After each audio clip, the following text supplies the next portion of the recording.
So now that we've seen three major ideas, voltage, current, and resistance, and we've also seen that different objects have different resistances. Let's try and find out what are the factors that affect this resistance. And I want you to have the imagination this way. Let's again zoom into our picture of a wire and go really inside till the wire begins to look like a tube. And once you go inside, you see all these positive charges arranged neatly. It's called a lattice, a metallic lattice. A typical metal can be imagined to be this way. And if you go inside, you would notice that all the electrons are kind of free to move between these atoms. Like they get attracted by an atom, but not enough for it to hold on to it tightly. In an insulator or a bad conductor, all the atoms are very possessive. They're going to hold on to these electrons quite tightly. In a conductor, these electrons are free to move as long as they're moving within the conductor. Now, as you begin to imagine this, let's look at all the positive charges there and look at a sea of electrons flowing freely through them and like we imagine in random directions. Now, what's the job now? The moment you create a potential difference, what's going to happen is that all the electrons are going to try and go in one particular direction. But who doesn't want them to go?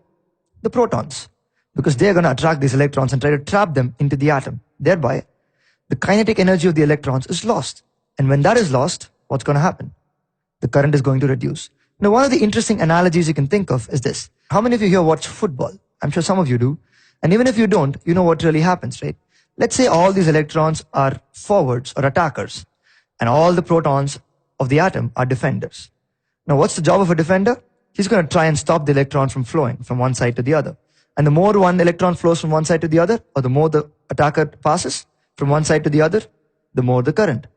Let's imagine what's going to happen now. Let's imagine there's a long field and all the electrons, a group of electrons entering that field with a group of defenders standing where they are. Now the problem being these defenders can't move around too much. Yeah, they'll stand where they are and try to catch these electrons. Now what's going to happen? These group of attackers are going to try and penetrate these defenders and go to the other side. Now typically, if I increase the area of this field, what's going to happen? More of these electrons are going to enter, or more of these attackers are going to enter at any given point of time. Thereby, more of them are going to make it at the other end. Increases the current, or in other words, decreases resistance. Doesn't it? Because as much as current increases, resistance is going to reduce because the potential difference is the same. Now keeping that imagination in mind, let's see what happens. What's the first thing we saw? The larger the area of the field, more the attackers we can introduce at the same time, thereby more of them can make it at the end. The more of them make it, more the current. Now what if we make it bring it back to its old size, but make it longer now? What's going to happen?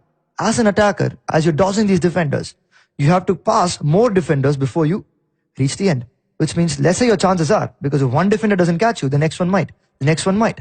Thereby, the probability of you reaching the other end reduces. In other words, current reduces. More defenders end up catching more attackers, thereby resistance increases. So what are the two things we've seen?